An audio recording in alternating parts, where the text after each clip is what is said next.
স্বাধীন বাংলাদেশকে আওয়ামী লীগ সন্ত্রাসের অভয়ারণ্যে পরিণত করেছিল বলে মন্তব্য করে জামায়াতের আমির ডাক্তার শফিকুর রহমান। মঙ্গলবার রাজধানীর সোহরাওয়ার্দী উদ্যানে বিজয় দিবস উপলক্ষে ম্যারাথন উদ্বোধন অনুষ্ঠানে তিনি এসব কথা বলেন। জামায়াতের আমির বলেন, অতীতের বস্তাপচা সব রাজনীতিকে পায়ের নিচে চেপে নতুন ধারায় রাজনীতি শুরু করতে চায় জামায়াত।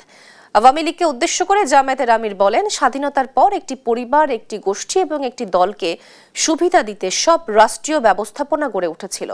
দলটি সোনার বাংলা গড়ার ওয়াদা করে শ্মশান বাংলা তৈরি করেছিল। তিনি আরো বলেন, আগামী জাতীয় নির্বাচনে তার দলীয় বিজয় চায় না, চায় 18 কোটি মানুষের বিজয়। ফেব্রুয়ারি নির্বাচনের মাধ্যমে দেশের রাজনীতির নতুন মোড়ক উন্মোচন হবে। নির্বাচন নিয়ে কোনো ষড়যন্ত্র থাকলে তা জনগণ প্রতিরোধ করে নিঃশেষ করে দেবে বলেও জানান তিনি।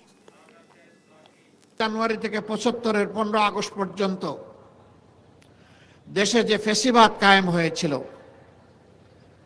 এক নায়কতন্ত্র কায়েম হয়েছিল, যার পরিণতি সচক্ষে দেখেছে দেশের মানুষ, এটা থেকে আওয়ামী লীগ শিক্ষা নিবে। কিন্তু ওই যে কথা আছে, কয়লা ধইলেও ময়লা যায় না। সাবান আর সার্ফ এক্সেল যা দিয়েই ধর না কেন, কালো কয়লা আরো কুচকুচে কালো হয়।